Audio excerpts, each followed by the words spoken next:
This is Robert Roth from the band Truly, and I'm really glad to be here with Mike on Couch Riffs. Perfect. Hey, what's up? It's your pal Mike Squires with the Couch Riffs podcast, episode number maybe 296, maybe 297. I don't remember. But my guest this episode is Robert Roth, frontman, singing guitar player of the band Truly from Seattle. This band has been around for decades. A legendary band sprouted out of the original, I hesitate to say the grunge scene, but I learned a lot in this conversation. Now, I've been crossing paths with Robert, for 30 years. And 30 years ago, we shared a practice space. We practiced in the same room. And even today, this studio is down the hall from his studio. So we cross paths a lot, but this is the longest conversation that we've ever had. And I got to know him and learn about his story. And it's one of the things that I love about doing this. And hopefully you learn something that you didn't know also. I mean, the Nirvana thing was the one that kind of blew my mind. I had never heard that, or I did not know that, but I'm not telling you shit about that. You're gonna have to check out the episode. So I hope that you enjoy this conversation. It's at the time of the release of this podcast, Truly is on tour across America. So go check them out. They have a keyboard player now.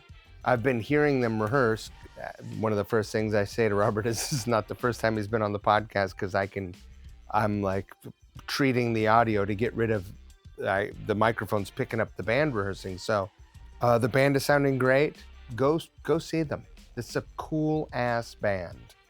When they get home from tour, they're going to work on a new record. So it's all amazing good news.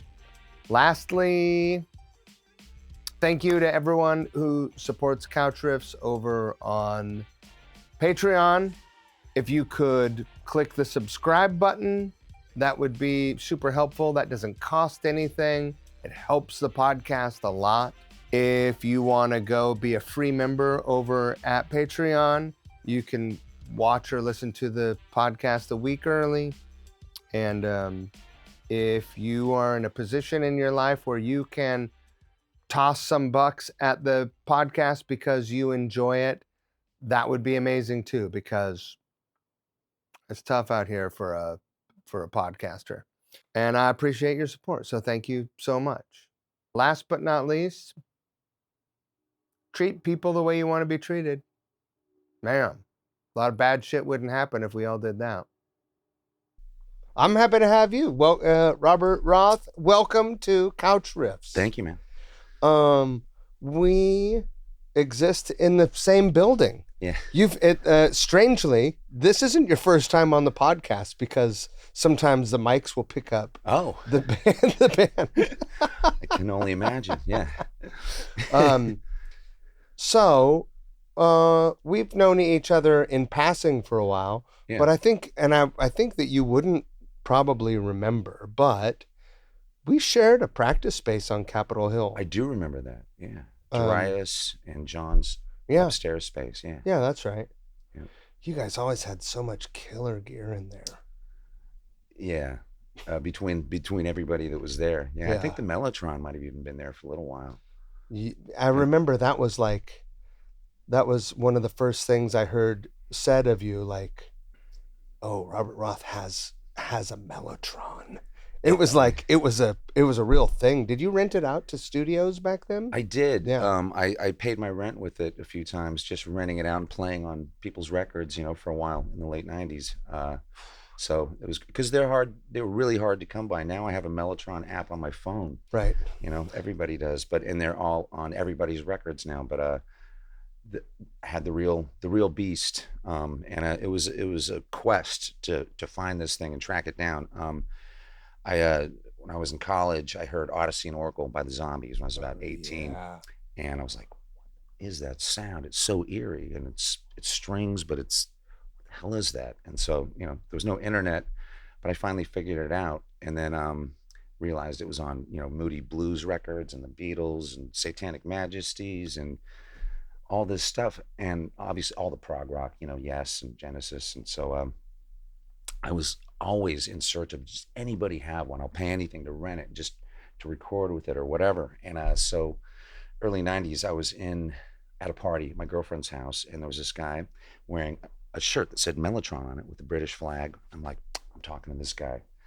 Hit him up, and he was a good friend of my girlfriend's, and his name is Bob Jacoby. And yeah, he's like, yeah, I have a Mellotron. I'm like, oh, amazing.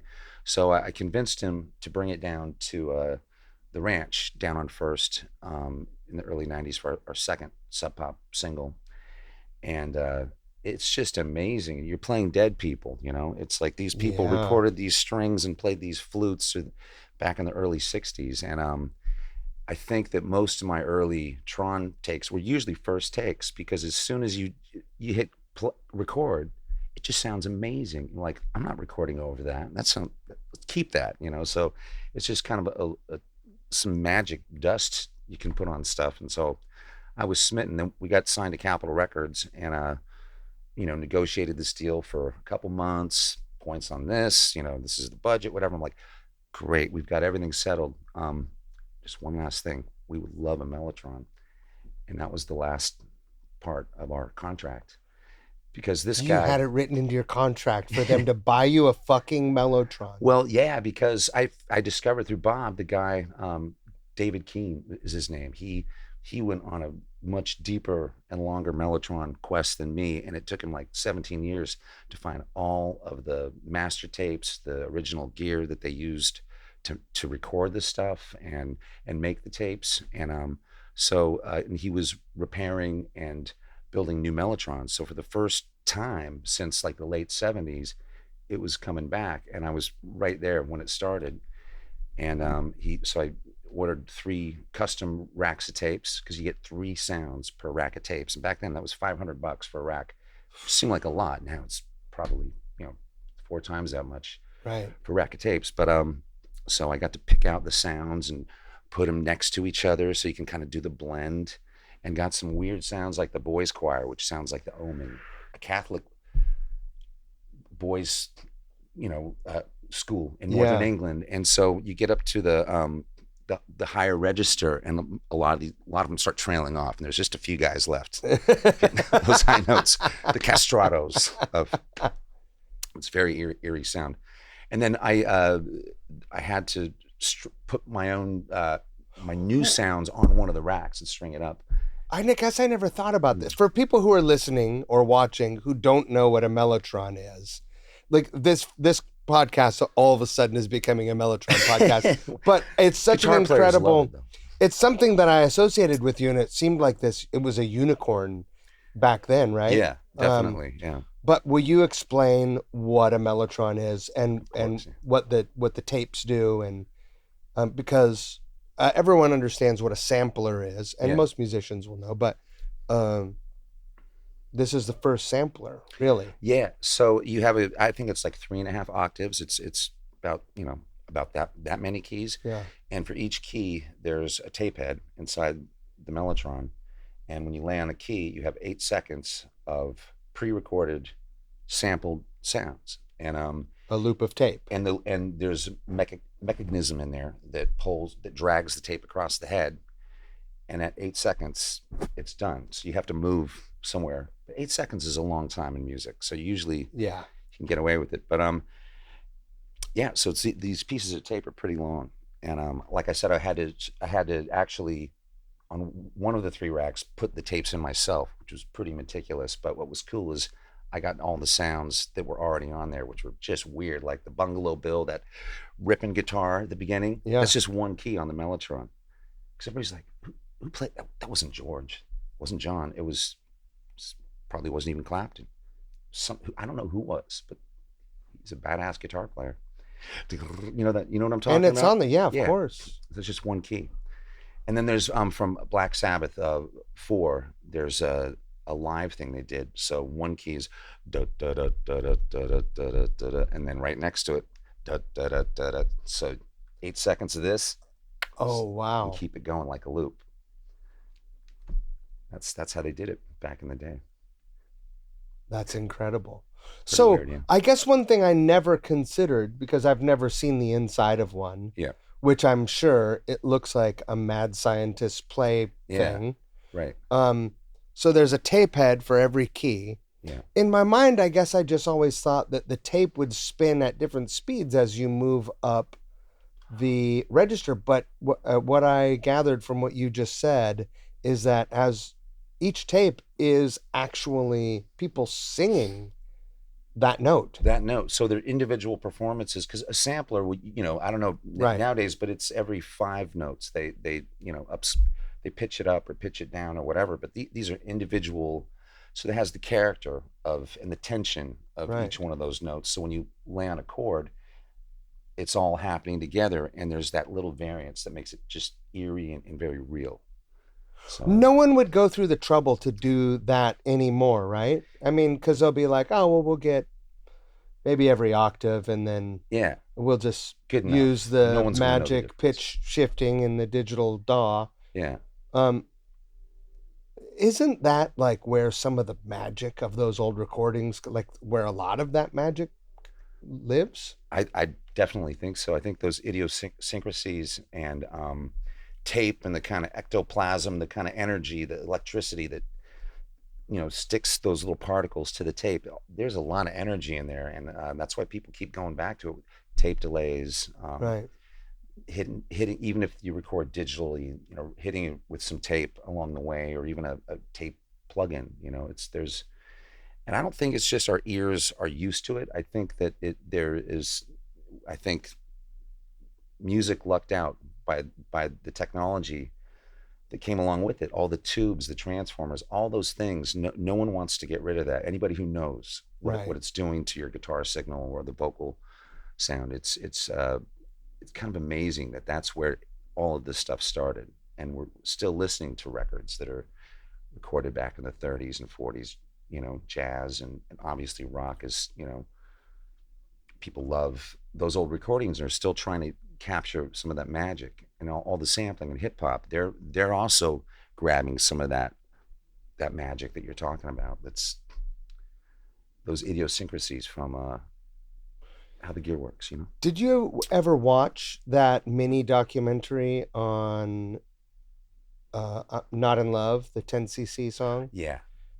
Every, Right. once every It's 6 crazy. months, I go back and watch that and Watched talk it a few about times.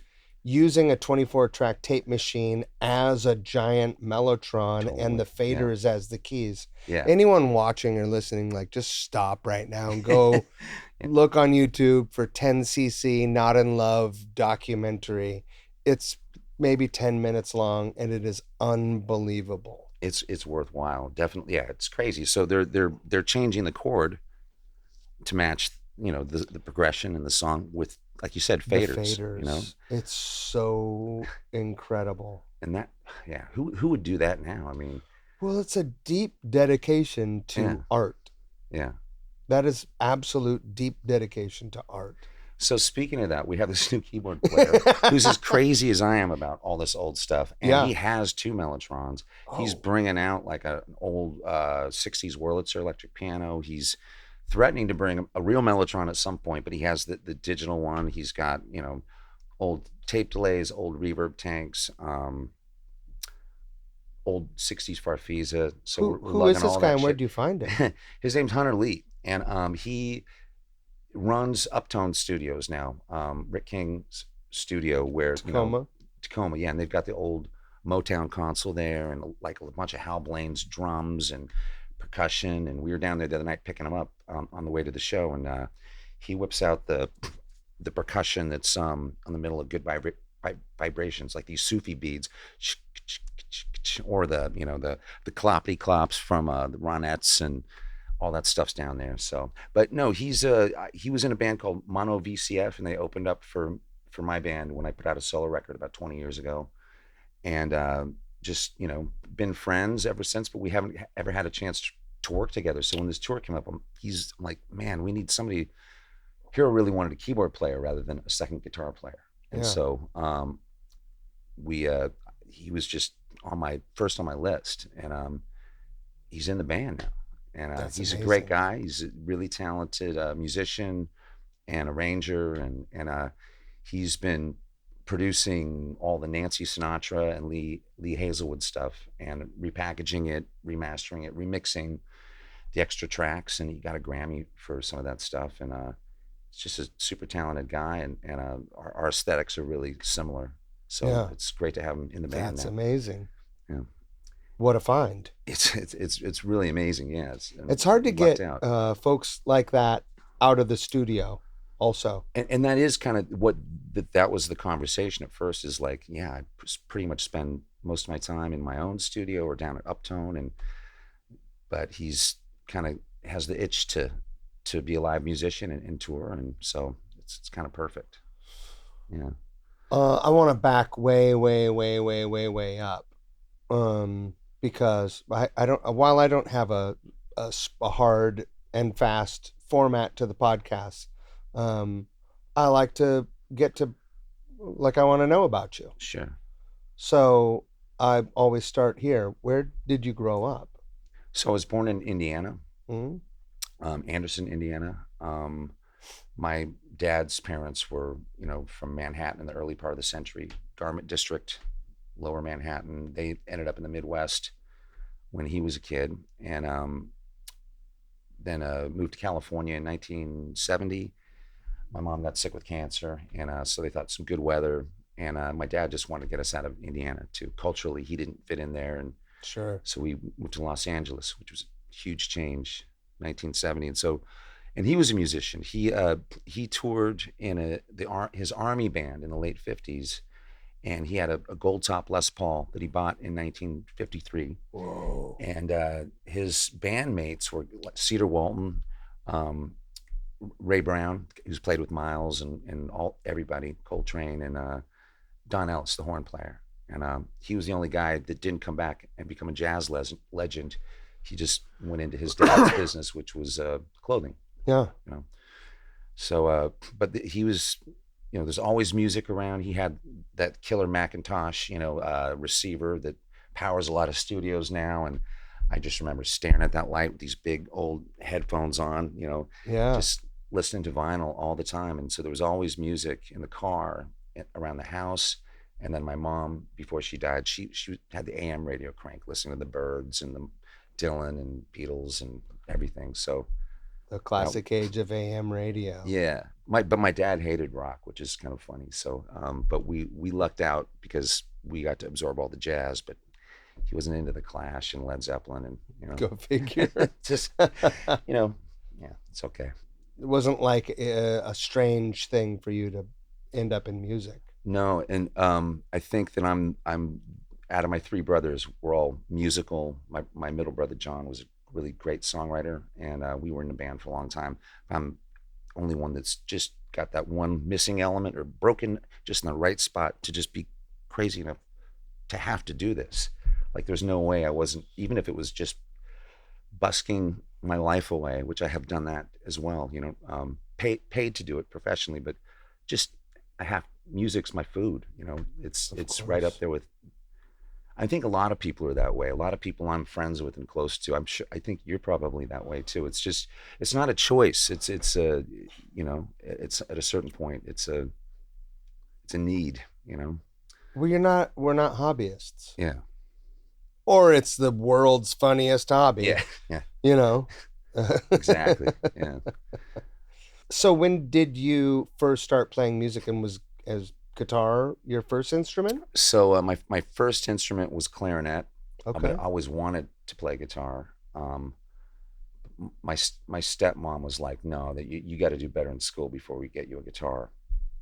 So I'm like, okay. I didn't love school, Go but they figure. had me playing clarinet, and then my oldest brother, he decided when he was in ninth grade he wanted to play bass, and that lasted about a week, and then the bass ended up in the attic. And then my best friend, who I went and saw Kiss with in eighth grade, I saw Earth, Wind, and Fire the same week too. Both amazing shows. Yeah. Um, I'm like, we're going to start a band one of these days. I'm going to be the singer. You're going to be the drummer. And so when we got to ninth grade, this older kid who already knew how to play guitar was stealing my future drummer. I'm like, God, I'm gonna. Where's that bass? I got to get in on this immediately. So I snuck up to the attic, pulled the bass down, and started learning immediately. And my stepmom found out. She took it away from me and put it back in the attic. Oh, And my brothers had an intervention and said, got it down and said, look, he can play it. And then she became pretty supportive. She schlepped me around to rehearsals and started, we did the talent show in ninth grade, 10th grade. By the end of 10th grade, we were playing the Sadie Hawkins dance, yeah. playing with punk bands in the mods at Evergreen, meeting people like Scott Vanderpool and Young Pioneers and Chris Pugh. So at this point, you'd moved up here. This was Olympia, sorry. Yeah. Yeah. And so we were, we started off doing covers but originals from the very beginning too. And then within about a year and a half, 2 years, we cut all the covers out and we're recording and getting. What was that band called? We had a few different names, and they're embarrassing, but I can live with it. The first one was called The Talk, and that was very kind of like Police, Echo and the Bunnymen, kind of that Cool. stuff. But prior to that, we had to learn all of moving pictures and get our chops up, Sure. all that stuff. But then we got the punk bug and Clash, Ramones, a lot of Cheap Trick. Those were the early things that we absorbed, along with Red Barchetta and Spirit of Radio, all that shit. But then we went to originals, and like I said, we were playing with older bands, and in the very small alternative punk scene in Olympia, and then we all ended up at Western by like '84, and up there we were getting played on KUGS. We were playing packed shows at the Viking Union in front of hundreds of people, and we were the biggest band in Bellingham for a couple of years. And then I moved to Seattle.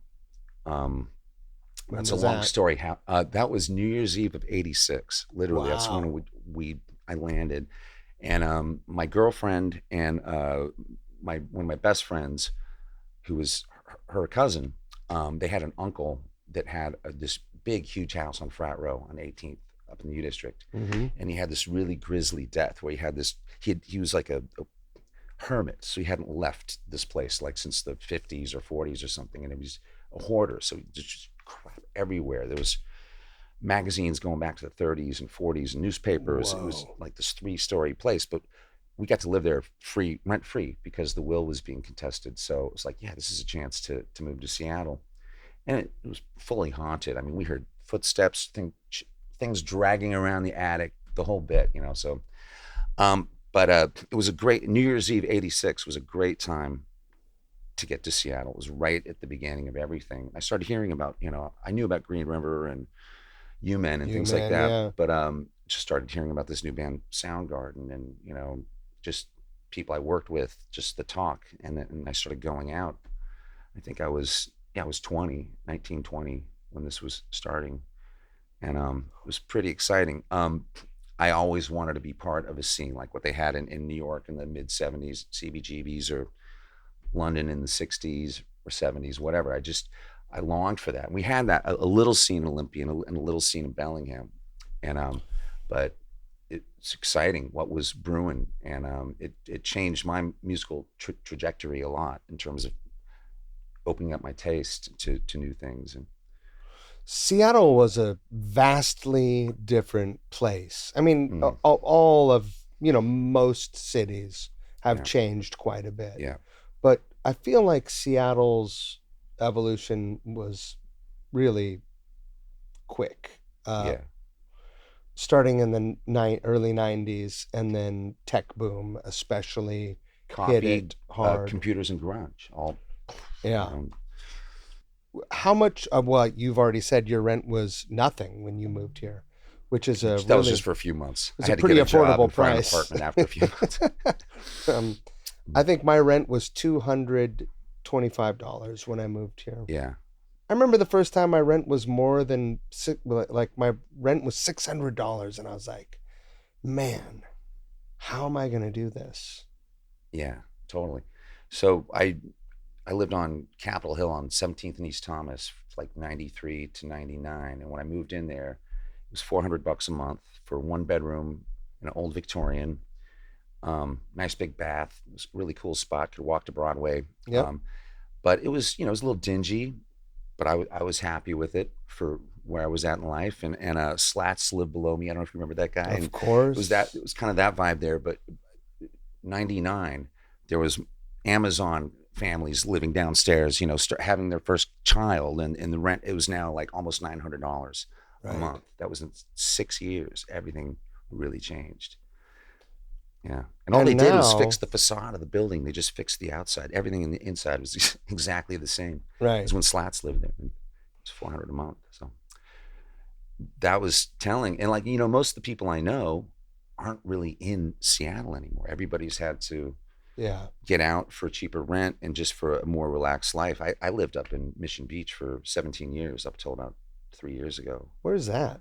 It's 10 miles west of Marysville. It's on native land, and we had this place with view of the water and the islands, 10 and the miles mountains, west private of. beach. See, I grew up in Granite Falls, so I Oh, understand that area, but wow, I don't know that. yeah, it's the Tulalip tribe. Yeah. Yeah.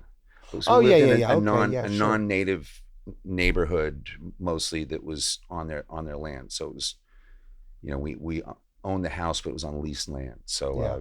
it was never going to be permanent. They were going to want it back at some point, but it was great for 17 years. Wow. And just being in the city for that long, it was nice to just come home and just the energy really would change. You could relax.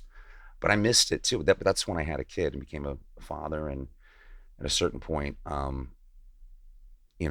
was like, when he gets to a certain age, I got to get him out of here, because it's like we're retired on vacation. We got to get back in the mix of Yeah. things. And so it's been good that we're back in town. So Yeah.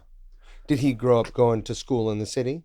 no, but he's No. always been like kind of a sophisticated, worldly kid, and he didn't really fit in there with the Marysville kids, Yeah. and he that he went to school with, and he was bullied a lot, from usually just one or two kids, but he didn't fit in to what was going on around him, and so he's found his people Good. online on Instagram, and now he's through School of Rock, he's found some friends, and he's become a great bass player in the last 2 years. He swings, Rad. yeah, but he's a Well, punk rocker. Like I Comes play from drums a with long him. line He's- of greats. He's, yeah, he's a prolific artist. He's got a huge following on Instagram, just cranking out drawings every day rad. and playing his bass and studying in college.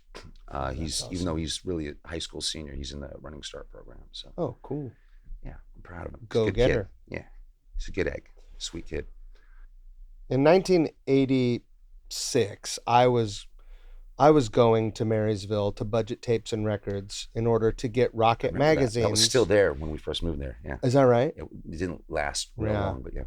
I would go there, and it moved a couple times. I would go there to get Rocket magazines there, or I would go up to Everett. They had a budget there too. Yep. I would read about. I think Sub Pop was an article in the Rocket, right? Yeah, Yeah. exactly. Yeah, they do little reviews and Yeah. Yeah. Before they had releases. Yep. Am I remembering that right? totally. Yeah, it was Bruce Pavitt. It was Yeah. his column, and you'd see ads for I think maybe when they first started doing cassette releases or something like that. But yeah, you're right. It was just a little review section. But I was reading about these bands. You were seeing them. I didn't see any club shows till I actually moved here in 93. Yeah. Talk a little bit about the venues that were around then. That people have talked a bit about the Vogue, Yeah. and the Central, but surely there were other venues that bands were playing. Yeah. So there was a place called Metropolis in around 83. So, the people from the punk scene, Olympia, would go up to Metropolis to see bands. And I think Young Pioneers played there a few times. Then we were in Bellingham starting around 84. And we, felt like we had peaked in Bellingham and wanted to get into playing in Seattle. And one of our first Seattle shows was at Gorilla Gardens, and it Okay. was with Prudence Dredge and Green Pajamas, and All they were, right. I think it was pretty early in their thing too, and there was two rooms because there was another show with Paisley Sin was playing. It was a little more metal. Yeah. This was a little more indie pub rock or something. We didn't really fit into either, so I'm just glad we were on a bill. That was in 1985, and then like I said, about a year later, I moved down to Seattle, and it took a while. But my brother and Evan, the drummer, who we I almost lost to the older kid. Yeah. We kept the band going, and were we had done recording at London Bridge and some bigger studios, but at this point I had a really nice Fostex 4-track, the big one. Yeah. It cost $1,000 in 1986. I was like, wow, we can That's make a like record on this thing. $4,000 or $5,000 now. Right? Yeah, yeah. So we came up with the money for that and decided to make our own record on the 4-track, bounce tracks like they did back Like in the the day, Beatles did. like the Beatles did. And we were getting played on KCMU, which is now KXP. Yep. And a lot of our cassettes were selling like crazy out of Peaches. And we were playing, it was about a year and a half, 2-year thing. We were called the Storybook Crooks at that point. And playing the Vogue. I think it was like Tuesday nights. What was it, like Tuesday and Wednesday nights or something like that were the rock nights. And then the rest of the week it was like dance nights. There was like a goth night, probably a hip hop night, just so Yeah. but people don't realize the big rock night was like Tuesday and Wednesday downtown. And then there was Squid Row. Do you remember that place? Sure. Up on the hill. Yeah. So had great times up there playing, seeing bands. And then there was the Central.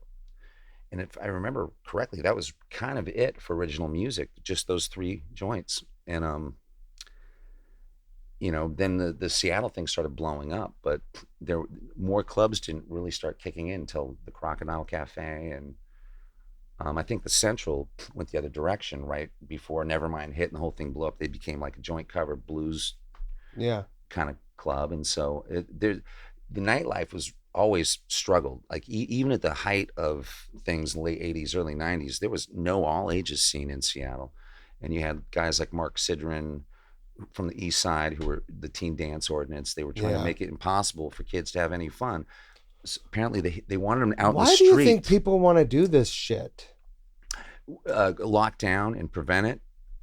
Yeah, I think that they have dirty minds. They're thinking like they're thinking that the kids are going to do what they would do, like something bad, or so they gave them nowhere to go.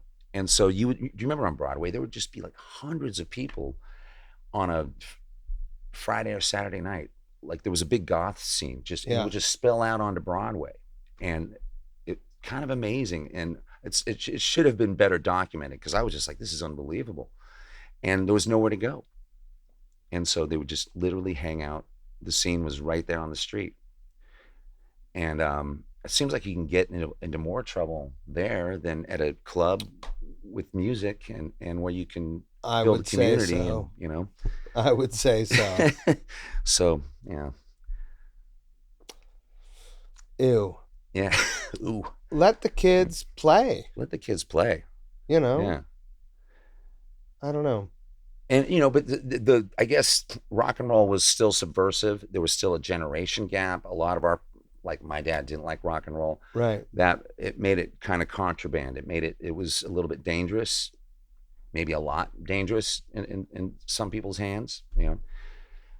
Sure. G.G. Allen, or a lot of punk rockers. It was there was excitement in it, and but it wasn't unwholesome. It was music, and it was. Well, rock and roll does have an earned reputation. Yeah. But not everyone is strung out. Although we've all taken a turn. Yeah. What a different, it was just vastly, vastly different. Broadway, even like, if you looked down Broadway then and flash forward to now, I remember there was that one, where Vivace is, there's the apartments above it. Yeah. That was the tallest building on Yeah, Broadway for, that's true. I think, the longest time, right? Yeah, I think you're right. I'm I I'm remember. terrible at noticing the changes. It's like a frog being boiled slowly. Right. Like if I've, when I was up in Tulalip Mission Beach, if it had been like a few weeks since I'd been to the city, then I would kind of notice, oh wow, it's look at the skyline. It's oh yeah, they're doing a bunch of construction down there, but it's just sort of has crept up around me, and I'm like, there was something else here before. What really tripped me out was one day I was outside the Vogue looking through the windows, reminiscing about, seeing Nirvana there, playing there, and then I look up and there's this really modern space age looking building going way up that was not there before. I'm like, Right. this is right on top. And the storefront looks exactly the same, but you look up and it's completely different. Giant. And it's just, but when you're in it all the time, I've even when I lived up there, I worked in the city, Yeah. commute, it's just all around you. This exponential rapid growth, just there's so much of it and happens so quickly that it's almost like it shocks you when you do notice it. Like now when I come from the north, I look at the Seattle skyline. There's so many more buildings, and they're all kind of even. They used to just sort of jet out everywhere, but somebody in the city planning, I think, has decided that it would be better if the skyline was more even. So, and I'm like, yeah, good luck with that. Right. 10 years later, they're getting pretty close. Yeah. Getting it dialed. So that's wild. It's still a small town and a big city in some ways in the music scene, but it's this is a world-class city, and unfortunately, it's a lot of the people I knew that were here and in the scene just can't afford to make it work here anymore. Well, yeah, I think that you before me, but both of us got here young and at a magic time when it was the intersection of affordability and, just a powder keg of creativity and mostly pretty accepting of people. Absolutely. Yeah. And now, who knows if it's accepting? I don't know how young people can afford to. I don't know how they can do it. Yeah. God bless Sonic Guild and organizations who absolutely keep musicians working and and that's the great thing about Seattle is the music community does support itself, and it continues. Like Sonic Guild, things like that. So there is a thriving music community here. It's just like you said, how do young bands make it work? Because in those days you could have a part-time job, pull coffee, whatever, work at a record store, have an apartment, place to rehearse, maybe have a car, and be able to afford to park it, and have goals, have dreams, and work towards them. And everybody is so stressed out. Everybody is so pushed up against the wall. There's so much tension in the world, and I love Seattle, but it's the whole world is quite different. All the cities have dealt with a lot of this, I mean, for a long time I thought I would love to move to New York or London, but oh man, the cost of living was prohibitive. Now that's Seattle. I think they're pretty close. You might as well move to London. Yeah, right. Yeah. I don't think it's more. I mean, I go there 3 times a year. Gas is expensive, but not that many people drive. Everyone's on the train. Yep. And groceries are much cheaper. Yeah. Much cheaper. Right. It's crazy. Yeah. I don't know. Yeah, it's interesting. Like, I'm all over the place around here, East Side, and I noticed that the rich neighborhoods and the more there are no low income neighborhoods anymore, but whatever you want to call that, they have the highest gas prices. Yeah. It's odd. And then there's sort of middle ground areas where it's a little more reasonable, Shrees, baby. Shrees in the South End. Cheapest. Is that it? Okay. It's the same price as Costco gas. Oh, cool. Yeah. Where is it? It's like in the weird gooch between White Center and Georgetown. Good to know. Yeah. Shrees. Shree. I think there's one in West Seattle too. Very cool. That's where I recommend I'm getting gonna, fueling up. I'm It's gonna always yeah, a scene down there. I can If you go imagine. there at Yeah. night, it's pretty wild. Is it? Yeah, Wow. it can get interesting. There's yeah. Yeah. Anyway, Hmm. this isn't a gasoline podcast. Um, Hmm. or nor an economics class. When did that band dissolve, and when and how did it come to pass that Truly was formed?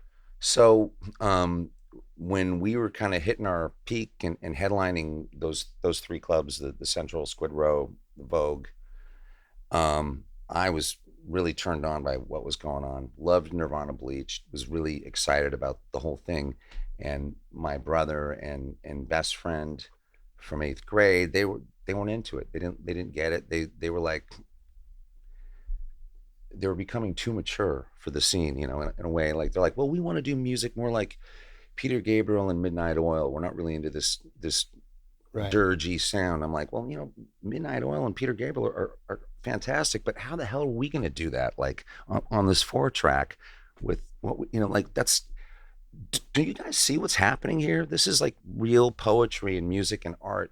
This is a scene. This is what we always wanted to be a part of, and I think they outgrew it. Their Yeah. taste. They were kind of ready more for a suburban grown up life, and I was like, no, this is, I'm in my element with this. So we broke up, and then I was on the bus, the number 2 bus coming from Queen Anne Hill, and leaving my girlfriend's house, and Jonathan Poneman from Sub Pop was, I saw him on the bus, so I went up and This sat next to him. what this is funny. Right, just Yeah. that, um, and I had met with him because he liked the Storybook Crooks, and was interested in us and Rusty Willoughby's band Flop. Yeah. I think it was maybe it was still Pure Joy, but it was about to be Flop, and there was another band, and he goes, I really like your stuff. It doesn't really fit in with what we're doing right now, because it was still Tad and heavy stuff, and black and white Charles Peterson covers. It was in that Yeah. classic period. But he goes, we're thinking about starting an offshoot that's going to be more like garagey rock, or maybe more poppy indie rock or something like that. I'm like, cool. So Which anyway, wasn't even a word back then, right? It was like college rock or college rock, whatever. yeah. There was no, the word alternative rock. We'd always go, alternative to what? Right. Well, now I get it. Yeah, it was an alternative. But so anyway, so I saw him on the bus, and he goes, "Hey, what's going on with the band?" And I'm like, "Oh man, we just broke up a week ago." And he goes, "Well, this is top secret information, but Jason is getting kicked out of Nirvana, but also kind of leaving Nirvana to replace Hiro in Soundgarden." This was August of '89, so there was this kind of musical chairs thing happening. I don't know what the astrological chart was looking like back then or whatever, but things were, our band was breaking up. Hiro left Soundgarden, and then Nirvana was going through this big change. He goes, they're looking for somebody to play guitar who can write and who can maybe even sing a little bit. So I was like, and I was really digging on Bleach a lot, and they were my favorite. Them and Mudhoney were my favorite of the Seattle bands at that time. And I'm like, oh, cool. So I had a friend, Justin Williams, who worked at Peaches when Lanigan worked there, and a bunch of people in the music scene. Yeah. Arthur from the Posies worked there. There's just a ton of people, and I think all the Posies worked there over the years. yeah, and I worked there eventually too for a short period of time. But we had a bunch of fans there, like Kelly Canary worked there. She was in Dickless, and my friend John Troutman, and they would always come to the Storybook Crook shows. And so Justin passed my cassette to Lanigan, who passed it to Kurt, and then but along the way, Lanigan intercepted it and told Justin he might want to start a band with me because he liked the songs. And that was right as he was, the demos for Winding Sheet were already in progress. I don't think he knew how well that was going to turn out. And I think the Trees were always kind of going through this about to break up kind of thing. And so anyway, but on the Lanigan, he Winding Sheet, that took him a whole nother direction. So that didn't pan out. But I wasn't really sure that, I wasn't even that familiar with the Trees yet. I knew who they were and I'd seen them, but that was on my way to possibly be in Nirvana. So one night I had this just compulsion to go down and see Tad at the Vogue on a Tuesday, as we did in those days. Yeah. And Kurt was there. Everybody was there. Jonathan was there. And so early in the night, I ran into Kurt and introduced myself. I had met him before, and he goes, "Oh yeah, Lanigan gave me your tape. I haven't listened to it yet, but he says it's really good." And we hung out the whole night, just drinking beers and chit chatting about music, about bands, checking each other out, and that whole thing. And Jonathan was kind of over watching us interact from 10 feet away, like, the mastermind behind it all. And so I told Kurt the story about Dave Davies slashing his speakers with a razor blade, and just interesting things that I had gathered, in my obsession with music history, and he was fascinated by it. It's like, oh, cool, my stories are working on this guy. But no, he's like, I want somebody who is willing to smash a guitar. And, I think that they were not simpatico in terms of how they wanted to proceed as a band. And so end of the night, he said, I think we're on the same wavelength. Yeah, let's do this. And so and then he goes, but we're going on tour as a 3-piece, and we'll be back in about 3.5 weeks. And that seemed like a really long time to me in my early 20s. So I'm like, well, man, I'm going to be in another band by that point. So if you want to do this, let's do this. And so they schlepped all their stuff up to my rehearsal place like a week later. Mark Zerba had this place on 6th. It was right across from McDonald's. You know what I'm talking about, downtown? Yep.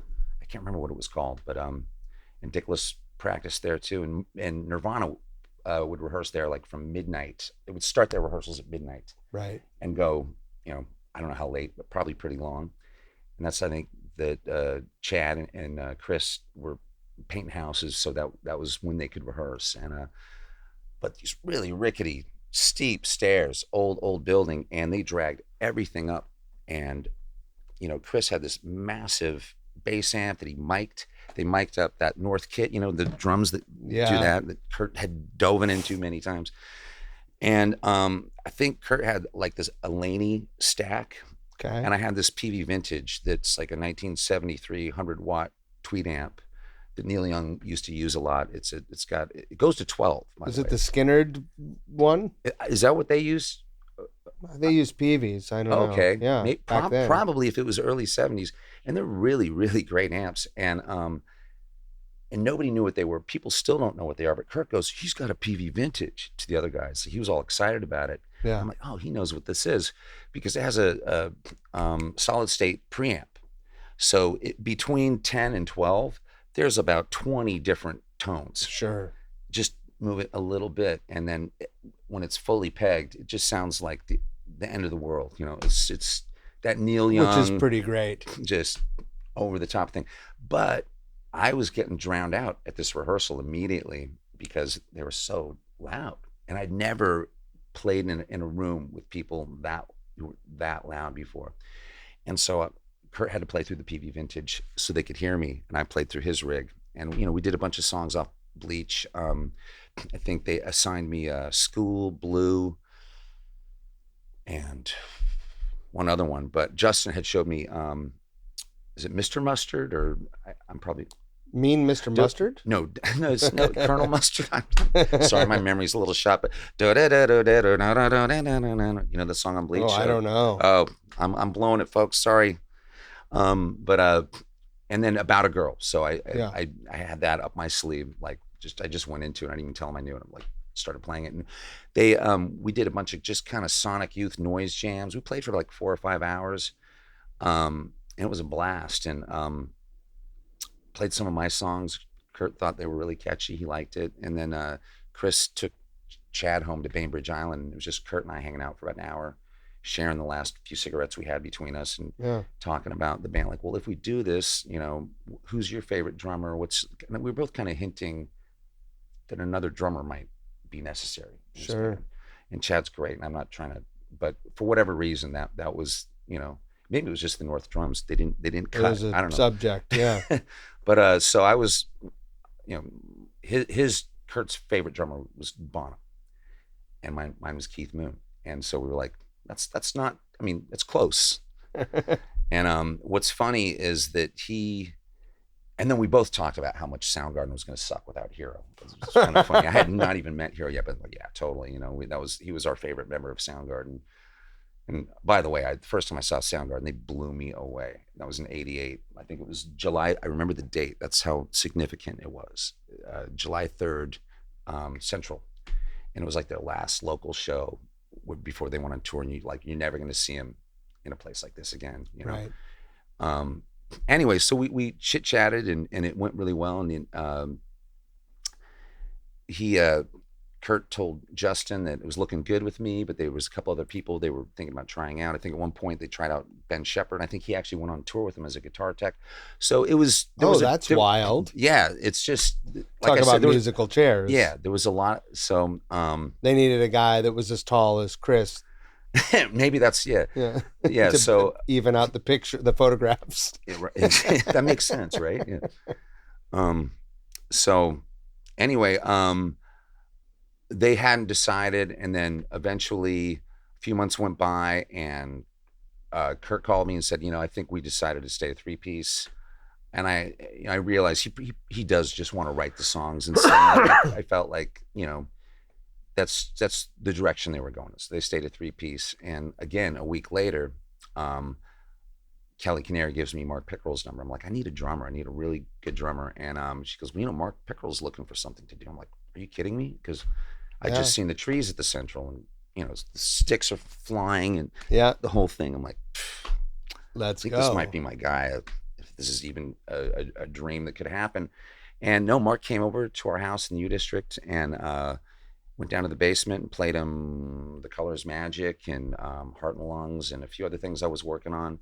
And he loved it. He was into it. And he took the demos down to Jonathan, and Jonathan was like, cool, I would like to meet him. And so I remember being really nervous about this meeting with Jonathan, because now, things were really hot with Sub Pop. And so I walk in there and he was steaming mad because Nirvana had just left for Geffen.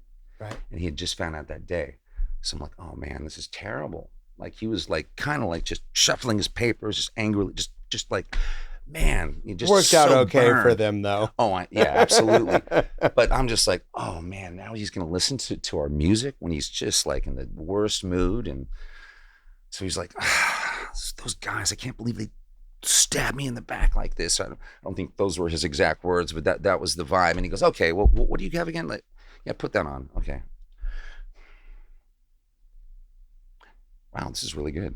I like, what do you guys need? Yeah, let's do this. Just like, are you kidding me? Like that. It's like, so it was probably really good timing. So 1 3-piece left the building, and we entered on the same day. We didn't have the same effect as that band, but if it was there was a spot for us. When did Hiro enter the picture? So that at that point he wasn't in the band yet, and we were a 3-piece, and Chris Quinn, who was Jason's roommate, small world, right? And lived a block away. First my roommate at that house was playing bass with Mark and I, Scott Sutherland. You probably know Scott, right? And he was in Chemistry Set. Okay. And he's been in a ton of bands. But and then Chris, he was a guitar player, but stepped in on bass, and we went to Robert Lang's studios where I had recorded, when I still lived in Bellingham. We found Robert Lang's because they had a real chamber and a plate reverb. And I was not interested in a digital Lexicon 260. I love that old sound. So I brought Truly up there, paid for it with my day job. And and Mark had just officially quit the Trees a week before we went into the studio. And Chris had quit his band, SGM, that day or that morning. So we're sitting there listening to the playback and going, wow, this is really cool. I guess we're a band now. And one of the songs was called Truly. And so we're like, well, what should we call the band? And Chris goes, how about Truly? I thought, that's a weird name for a band, man. I don't know about that, but okay. And next day, Mark goes, he worked at Sub Pop, and Pickerel did. And he asked Jonathan, yeah, it went really great. And we're a band now. We're trying to figure out what we're going to call it. And he goes, why don't you call it Truly? From the demo, Yeah. the 4-track demo. I was like, okay. 2 for 2. 2 for 2. And it still took me a long time to get used to that name. I was like, that's such a, really? Okay. And then we grew into it because I think it's a pretty cool name. Thank you. And it was also like a little bit ahead of the curve on the one, like there were a lot of one word bands in the 90s. Yeah. And yeah, no, I think anything it's in the toolkit could be a band at that point, like anything out in the garage. Yeah, sure. Claw hammer up, But yeah, no, it was and here, now we're Truly is back doing stuff, and Hiro was really involved with this artist that he works with that does, poster design and graphic artist, and they came up with a logo that's I love it. It's pretty wild, but again, it was like, this is what's going to represent us, man. This is weird, but that's really grown on me too. So I like it. If you can't pin it down, I think that's a good thing. But if I remember, doesn't it have like a mod kind of vibe? It kind of does, which, yeah. I mean, I feel like works for you. Yeah. And I think I secretly always loved that. I was kind of a mod. I was like a kind of a goth mod punk. Spiritually more. Yeah. But yeah, I kind of didn't like the conformity of being a mod. Yeah, of course. Because it's a little costumey, lockstep and but I loved the jam. I loved the Who and Small Faces and all that stuff. So but I also loved the dark stuff too, like Cure, Bunnyman, Joy Division, band I know you're quite familiar with. Sure. Yeah. So I guess I was kind of a mod goth who liked soul music too. But anyway, so yeah, that was the beginning of the band, and then I was just telling the story last night. In fact, somebody asked me about this. The very first Truly show was October of 1990, and we were opening up for the Jesus Lizard and Sister Double Happiness. Oh God! And it was our first gig, and it was an amazing night. It really couldn't have gone any better. The place was completely packed. Everybody was there. Calvin from K was there. The Soundgarden guys, it was just like, I don't know. It was a magical night. I'll just say that. I'm not even sure how to describe it, but and we had a really good show. I think we had maybe only a half-hour set, all new songs. And then Mark's sticks are flying, the whole thing. He's just totally coming out of his. And I smashed the only guitar I owned that night. I didn't mean to smash. Just pandemonium. It was like, this is the time. And I think Kim Thayil was walking around with my headstock to make sure I got it back. And I did glue that guitar back together. But it was an amazing night, but I spent most of the rest of the night in the bar talking to Chris, who really, really wanted to play second guitar. And I'm like, Chris, you're doing such a good job on bass. Are you sure you want to do that? And I'm like, I feel like our styles are really different. I wouldn't mind doing a 2-guitar thing, but I'm kind of really into television, Richard Lloyd and, Tom Verlaine, that kind of conversation. You seem like you're kind of more of an Allman Brothers pentatonics riff, bluesy guy. And I'm not sure how that would work. But he was adamant. He's like, I'm not doing this unless I'm playing guitar. And it forced our hand, which led Mark to call Hiro. Wow. And in the Trees and Soundgarden toured a lot together. And we met Hiro down at Sub Pop headquarters, and he was going to college, living on Capitol Hill, and really hadn't touched his bass much in about 2 years. And so we made a plan to go play up at this house in Green Lake that a bunch of people were rehearsing at the time, and it went really great. And just that sentence also, a house in Green Lake where bands, a bunch of band people lived and played, doesn't exist anymore. No. So this is 1990 still? This is early 91. 91, yeah. Yeah. And so we went in the studio, I think in April, with Hiro, and recorded a new song called Married in the Playground. And it's the first thing that he played on. And the EP came out, I think, about a month after Nevermind. It had been delayed. Like a lot of the Sub Pop releases, they weren't coming out immediately. Like they might have been done, but they had a lot of releases, so it took a while sometimes for it to come out. But and that song ended up, on the 107.7 top 10 requested songs of the day. It was in their top 10 for a few months, and it was a big buzz on it. Probably the biggest buzz we ever had in Seattle was then. That Right. period. There's pretty good buzz happening now. We just played last night at a sold out show, but I mean, this was, I don't know. We were on the radio, man. Like on the, it was exciting for us. And Of course. but at the same time, Mark moved back to Ellensburg at the same time, and Hiro moved to Bellingham, and so we became like a long distance band that would meet in Seattle and practice on Capitol Hill, Chop House. And it's like that cheesy scene in Song Remains the Same where like the band members like leave their lair, Yeah. and come and meet and play a show or whatever. So, but yeah, we would spend all day. We'd eat a meal together. It'd be like an 8 hour just play and play and play, but not, we didn't have like a 2 or 3 nights a week rehearsal thing. It was like one really long one every week or two Wow. to get ready for stuff. We would cram, but we would give ourselves at least a good chunk of time to throw ourselves into it. And that's kind of how the band operated for for for decades. And even when we got signed to Capitol and we were real busy and we did a lot of touring, everybody still lived remotely, and we just met in Seattle. And but now the Hiro still lives in Bellingham. He also lives in LA. He's got a condo down there. But now we're doing the three or four rehearsals a week thing and hitting it really harder than ever. Like we haven't been a band like this ever, really. The way we are now. Well, the landscape for you has changed. And Yeah. so right now it's got to feel validating and fun, right? Yeah, it is. Probably It's more fun. than when you were young. Yeah, I think so. I mean, yeah, because you learn a lot about yourself over the years. Being a father, I learned a lot about myself. I learned a lot about people. I've been a guitar teacher for 4 years, adults, kids, running performance groups.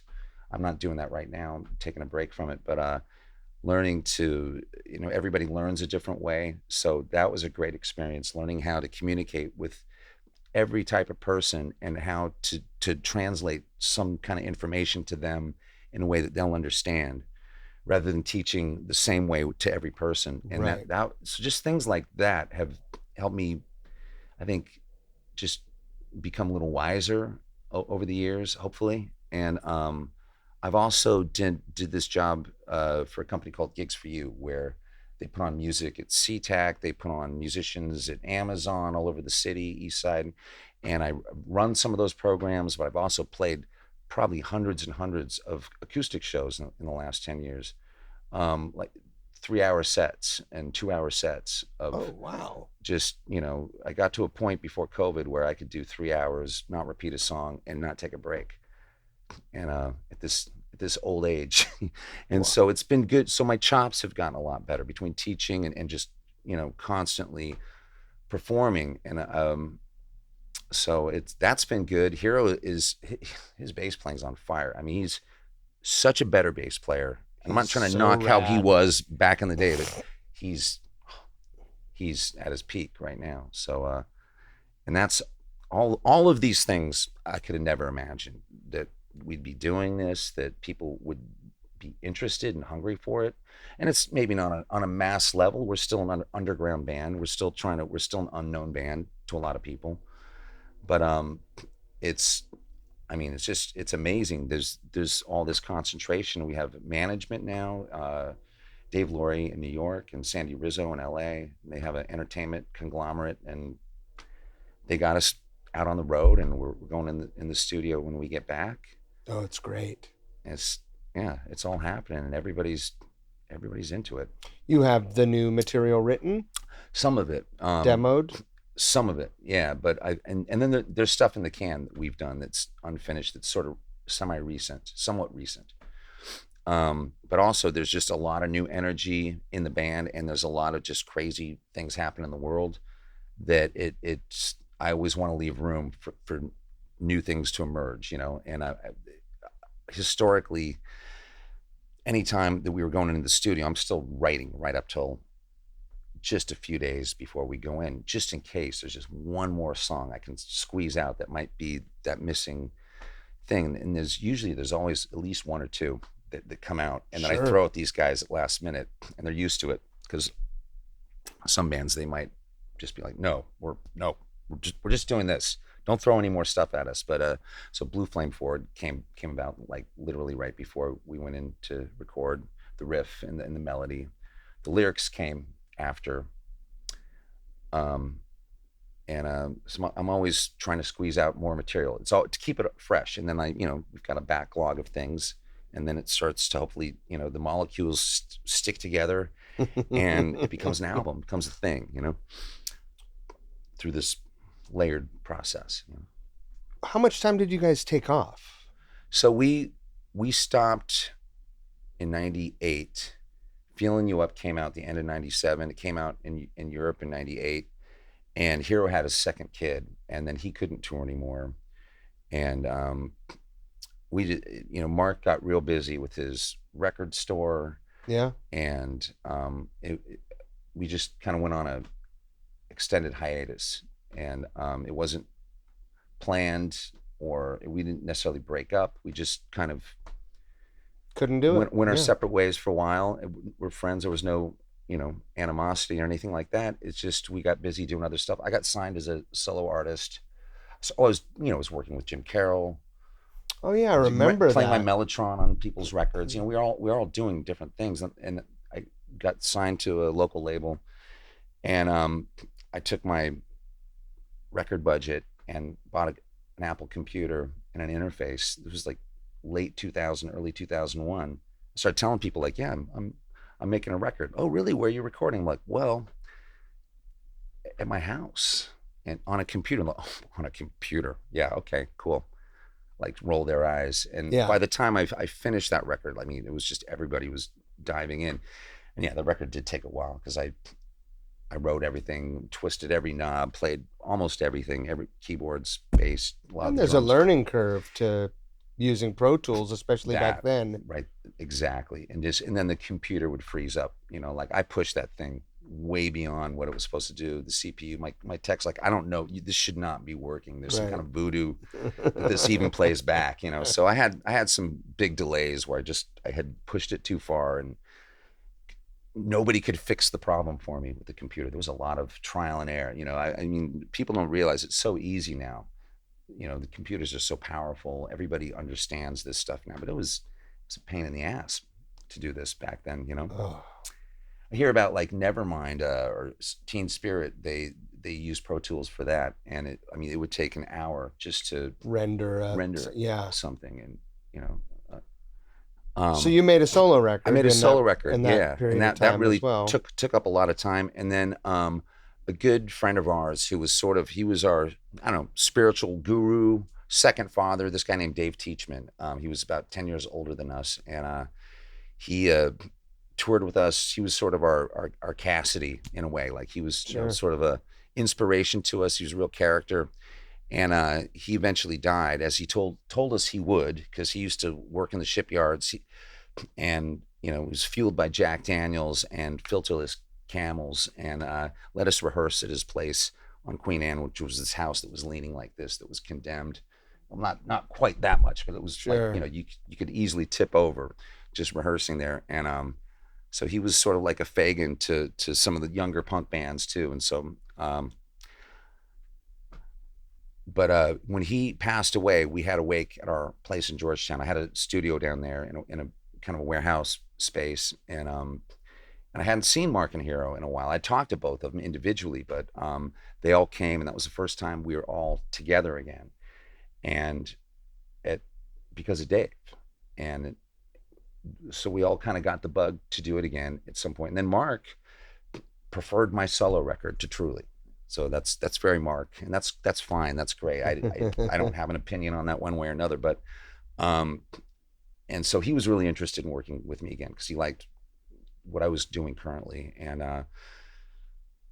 so yeah, we recorded a few things in 2006. We just, homespun, got a bunch of ADM mic pre's and outboard gear, threw it on the floor of this rehearsal space and just recorded ourselves. And unfortunately, I don't think much of that got finished. There's even maybe one or two things that might get used for something at some point. And then, but I think I'd moved up to Mission Beach at that point. Everything took longer for, as you get Sure. older, everything, it's not as quick as like you're going to be gone for 3 weeks. I can have another band. Like things move much more slowly. But we got asked to do that festival that I met you at, Askana. And that really brought the band back together. We both have that poster hanging up Yeah, in our studios. Yep. Yours at the other end of the building and mine down here. that's right. Yeah. I mean, how amazing was that? I mean, it was like So rock and roll cool. heaven. I mean, Pistols, Ray Davis, Sonics, Dinosaur Jr. I was looking at the Oh poster. yeah, I remember My seeing God, Dinosaur it's Jr. Crazy. The John Cale. John Cale, yeah. That was a cool show. Did you watch him play? There was so much going on, and I brought my kid with us because Oh, wow. we could afford to do it. It was a good paying festival, and great, it allowed us to go play in London as well. That was such a great week. We rented out an Airbnb, and Hiro brought his kids and his wife. I brought my wife and kid, and we just had the top of this house in this like medieval Spanish town. Oh, that's so And cool. such a blast. I had such a great time, but I was caught up with the kid and the thing, so I didn't get to see everybody I wanted to see. But I had a great time.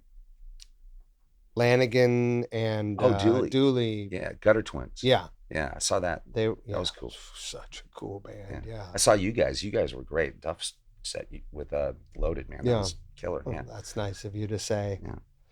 We did a thing. Yeah, we did a thing. It worked out pretty damn well, if you ask me. Yeah. And then so after that, you guys sort of went back into hibernation. Yeah, this sort of in and out. Like, what happened after that? I'm trying to remember. Just I think we would play like a show every year or two, kind of thing. Yeah. We played some good bills and in 2015, it was the 20th anniversary of Fast Stories from Kid Coma, and we went out and did a U.S. tour out of the blue, and with Mike Musburger on drums. Mark had just had his first kid. There was some reason Mark couldn't go, and we started in New York, and kind of the opposite route than what we're starting today, which is starting here and ending up, I think we end up in Austin or Nashville. Anyway, we started in New York and did 10 dates, and we didn't have a label, we didn't have management, we just had an agent who was a fan, who saw us back in the 90s when he was a kid, and now he had an agency in his own festival in Cleveland or Cincinnati, and that was a great tour. We broke even. We were proud of that. That's pretty sweet. Times, like even then it was only 10 years ago, but or it was 10 years ago, but people then were still like, oh man, touring's rough. You're just gonna lose money, and I hope that doesn't happen this time. Knock on wood. Is that wood? That's drywall. That's not wood either. Anyway, so here we are again, just kind of taking a big weird chance on doing this, which is kind of what it is the whole time when you're a musician, right? Well, everything kind of brings us risk, full circle to what we talked about in the very beginning, and that is, what else are you going to do? Yeah, it doesn't feel like a risk. It just feels like some steps we're taking forward towards. Are you going to go pour foundations? Probably not. I think that would probably kill me at this point. Right. I mean, this is, you've dedicated your life with some side steps, as I have, but like you've dedicated your life to being creative. Yeah. And with that dedication comes a lot of risk. Yeah.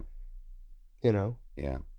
And luckily, we have a lot of support now that we didn't have in the past, and we all have families that support it too. So that helps, Yeah.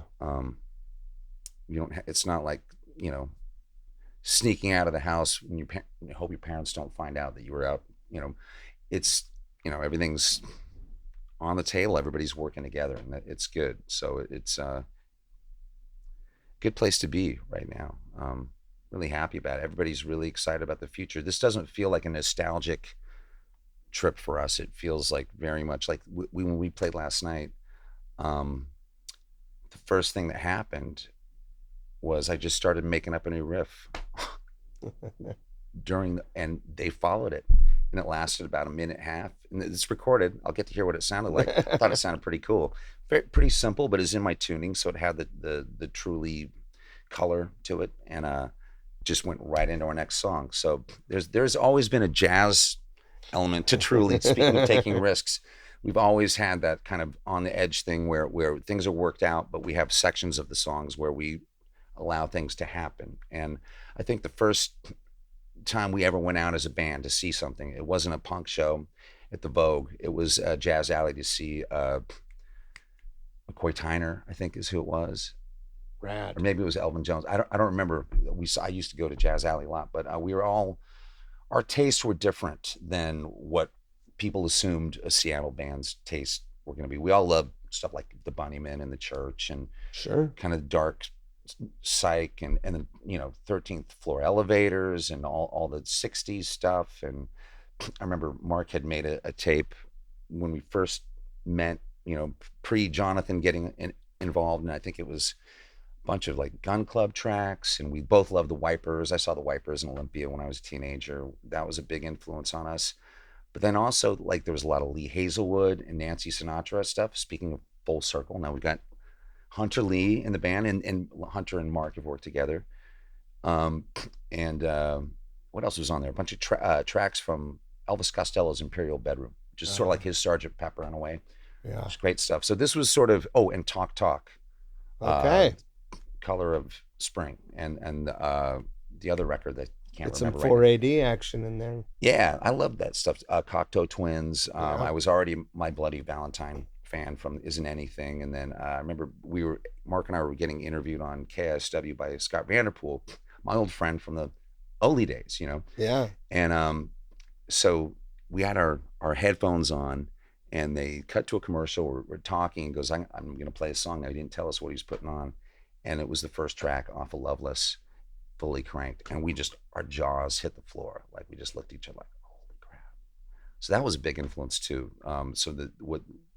Shoegaze, spiritualized, things like that. Yeah. We're interested in all these things, and we still love the bands that start with B, Black Sabbath, Beach Boys, just all the classic things, Beatles.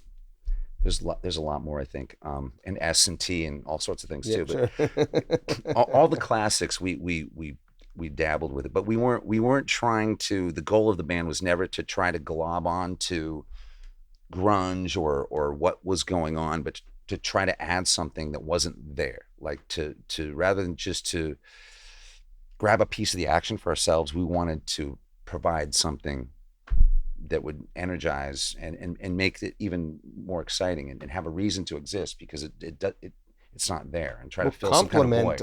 The scene. Complement the scene. Yeah, exactly. Let's see, it's 2026, so that's 2040.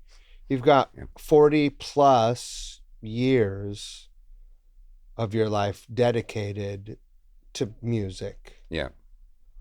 With all of its peaks and valleys. Yeah. Right? Yeah. Is there a piece of advice that you would give your younger self today? Of course, it's not a piece of advice that probably, or maybe it would be, that would apply to a young person today because the landscape has changed so much. But I think sometimes I'm still taking advice from my younger self in some ways, a little bit, like, don't stay on that path. Don't, because I was pretty in line with that whole thing with the band as far as musical things, like it's like, just stick to your guns and don't try to glob onto a trend, just follow follow your muse, follow what what the music you hear in your head. But as far as advice I would give my younger self, because I mean, again, like I was taking a lot of risks back then, and I am doing the same thing. But I know I've grown as a person, so I'm trying to think what kind of advice would I lay on my younger self? There's technical things about playing and singing that I wish I had known. I held back as a singer in those days. I think that I didn't. I wanted to keep a punk edge to it. I was a little self conscious if I crooned too much or sounded too sweet. Right. And I would tell myself to not worry about that. I not to lose the self consciousness about remaining cool and underground. Like just do it. Just let it all out. Don't hold back. And that's funny because Kate, who's been with Hiro since the band started, and we played this party in the building over the Vibe Garden at Moore's Place, and she set me aside after she goes, tears in her eyes, Robert, and kind of shaking me, grabbing me by the shoulder. She's like, "Don't hold back, don't hold." And I'm like, "Okay." I think I even got a little teary too. I'm like, I think I know what she means, and I'm okay. I'm gonna take that to heart. Yeah. I'm sure that you have thought about this at least occasionally at different points in your life, but in an alternate reality where that Nirvana thing happened, do you think that it would have been a good fit and that you would have lasted, or do you think you would have gotten out there and still felt like you had a voice to share and you would have left on your own accord or otherwise? These were all thoughts I had when the opportunity was sitting in front of me. I was like, I've always thought of myself as the singer, writer, the main, that person in the band. And so I was like, well, do I want to do that, for somebody else? Do I want to be a side guy or um, and then I thought about it and I'm like, well, why not take a risk and see where it goes? And that you'll end up doing that again. And from a different place you're at now, and it might be unknown. So I thought about it for a few days, and then I decided I was in. If it was going to happen, Yeah. I'm gonna say yeah. I'm gonna go for it. So I was still, I wasn't 100% sure about it either. But interesting looking back because at the time, there was I think they were called the Jury or Lithium. I don't know. They did those lead belly covers. Lanigan, Pickerel, Chris, and Kurt, and then here. This is a weird one. When Kurt died, and I don't haven't talked about it much, but Rosemary Carroll was our attorney, Jim Carroll's wife, and so when he died, our manager and Rosemary were close. They were at the house where Kurt died, and in his drawer was his wallet, his personal things, his ID, and the latest Truly CD Hmm. was in that drawer. I don't know what that means. It just could be a Right. just might have ended up there. But I've I've thought about it a lot because when when Nirvana when that happened, I mean, that was the end of the scene, and we were right in the middle of making Fast Stories from Kid Coma. It was literally the middle point, and everything changed, and especially in Seattle. In Seattle, people were really wanted to move past grunge. They Presidents of the United States was the biggest band after that because Right. it was happy. It was The furthest people thing from. people wanted to forget. They just wanted it was too heavy. It was too dark, and it still is. It's still a lot to process when you think about what happened. But I always, you know, if we're talking alternate realities, alternate universes, I always felt like, well, what if the band ended up like it was Truly, but with Kurt or something, and we were kind of a Beatles, like sharing songs or whatever. Like that could have been real cool. Could have gone a lot of cool places. That's kind of, and Kurt and Mark had conversations about Mark maybe playing on the new Nirvana record. I think Kurt was unsure what he was going to do. He was also talking about doing an acoustic thing with Michael Stipe. He was ready to try some different things, and so I sometimes I think, in an alternate universe, maybe that was, nothing against Dave or Chris, but that could have been a really great band right there. Right. Um, we'll never know, but it's not worth spending too much time thinking about it, Sure. because alternate universes are infinite, right? They could end up in any sort of way. But I I do feel like how things ended was terrible, and it's not what I was. I don't think that was how it was meant to end. I don't know what was meant to. I don't. I'm not even trying to include myself in this, but just to have a scene like that, just die like that, is have a person that talented and that amazing who Well, galvanized a scene. Just like it that never happened happened. again and again here, And then it continued, as you you said, with know. Chris and Lane and Mark and It's really like, I don't know, tragic and also telling of a lifestyle that kind of comes to us hand in hand yeah, often once it's got its grips on you. yeah, It's not the easiest to shake loose. yeah. Um, I think people are going to be asking questions and thinking about this for a long time. I don't think there's ever going to be any answers for anybody, really. I mean, it's it's it's so much. Just those four people, and there's Stephanie from uh, 7 Year Bitch. There's Mia. And that's one of the most terrible things. yeah, That's pretty much, it's all terrible, and it's just like the boiling frog and the buildings and everything changing around you.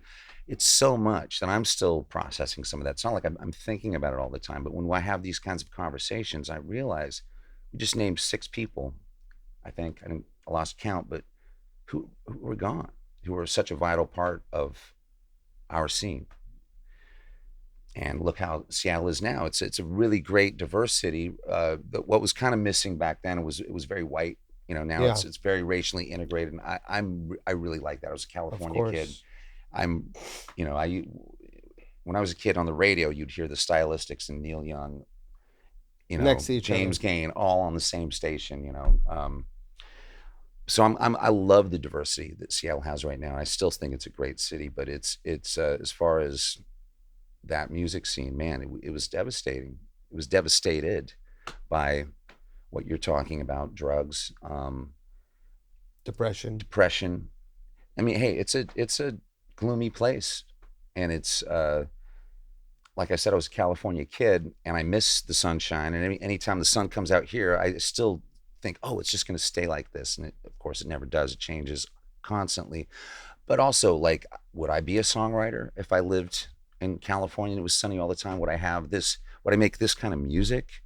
That is, I think that musicians, I think music's healing when you're healing yourself first with your music. Of I think course. that's the reason you play.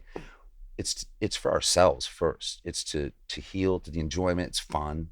It's exciting.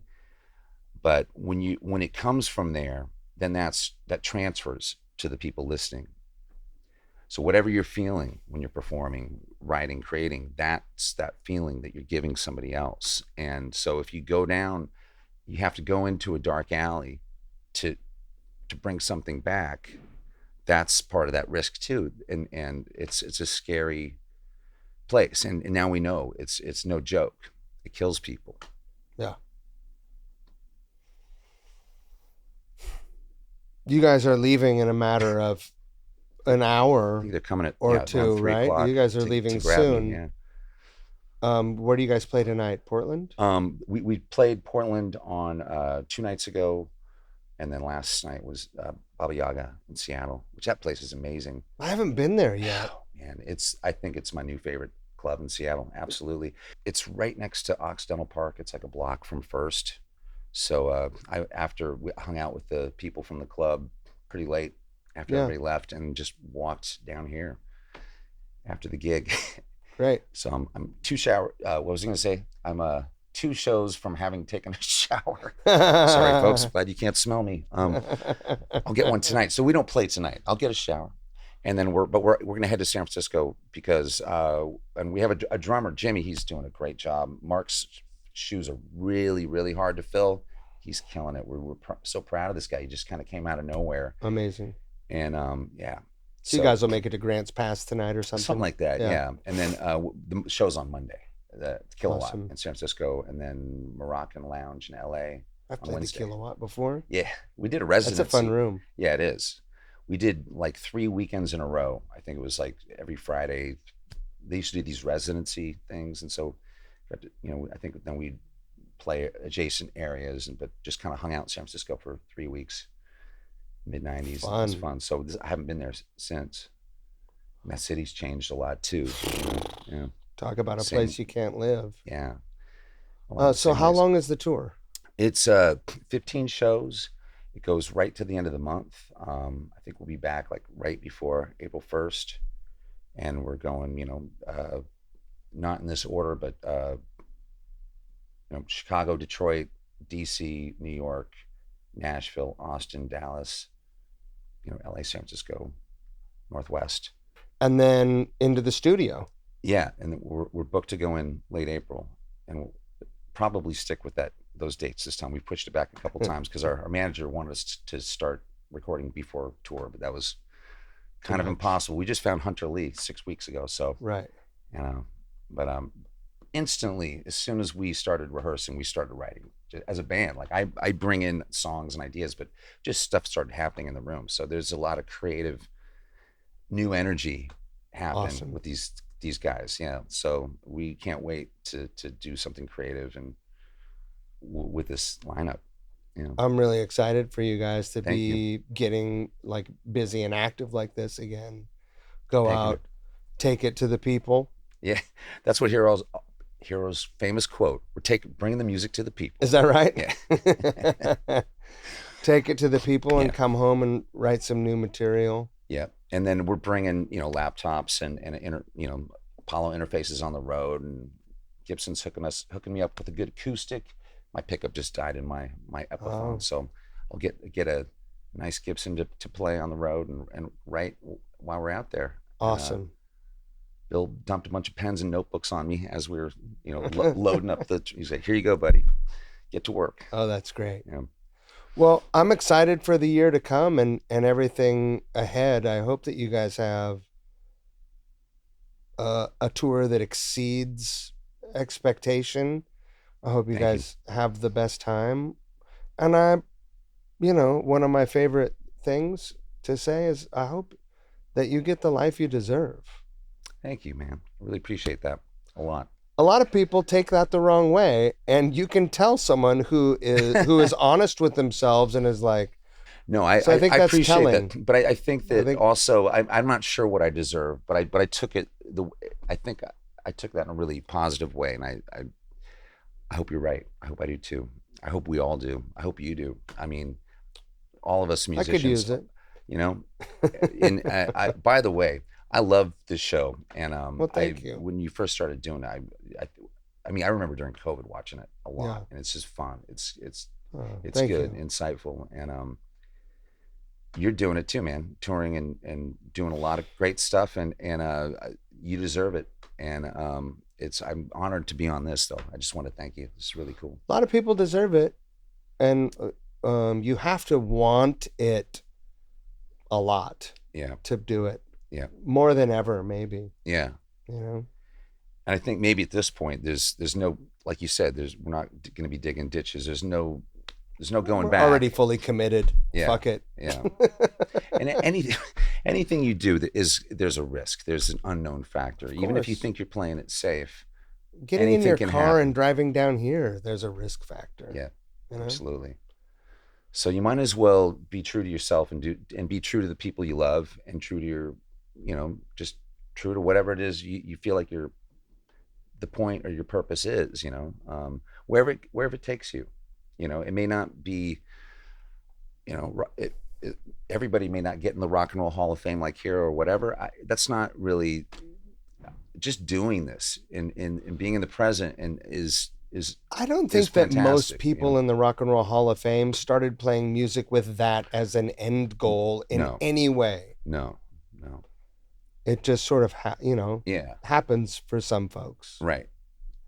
And I think that my parents, my dad was a musician who tried to push me off of music, they all do. I think that's, have a backup plan. Have a backup plan. Go to school. they weren't supportive until I got signed to Capitol Records, and Right. then they just assumed I had made it at that point. Right. I'm like, Is rich. this is not that different. Yeah. It's just now it's, there's a little more, there's More an at stake. opportunity, Yeah. but anything can happen. And I knew that. And when it didn't, we had some real close, K-Rock was spinning Blue Flame Forward. They wanted to add it to regular rotation. Capitol was up for sale. So they said, well, we can't afford the legal payola to allow them to really make it a single. MTV, we were in the top 15 records of 95. We never made the video. Like, so many things went Right. wrong. And then everybody kind of in Seattle turning their back on the early 90s and the late 80s. And, Pavitt opened a dance club, and, everybody was moving away from it. But what's interesting is around the rest of the world, heavy guitars, and it's kept going everywhere else. And that's what I think people who didn't realize in Seattle is that they still really care about that scene. It means a lot to a lot of people. This band that's opening up for us, they weren't even born. They're called King Youngblood, and they're huge Soundgarden fans and fans of the original scene, and claim to be fans of ours. I think they're just being nice, but no, they're great guys, and we're gonna have a great time with them. But it's to see this continue with us, to see it continue with Seattle and people's love of Nirvana and Alice in Chains and Mudhoney and all these things. I mean, it's unbelievable. It's unbelievable that people care about the story. And it went a lot of weird, unfortunate places, but it went a lot of really beautiful, amazing places, and it really still inspires a lot of people. So Touched a lot of lives. yeah, and it continues to. And it's just to be any part of that is, I feel blessed, and That's the right honored. attitude. Yeah. Robert, I am about to pee my pants. Yeah, it's all good. I gotta go, Yeah. man. I'm just. Thank you, I brother. feel like we could talk for Yeah. so long. Yeah, And we will again. I hope you Yeah. guys have the best time. Thank you, man. I really appreciate it. Thanks for having me on.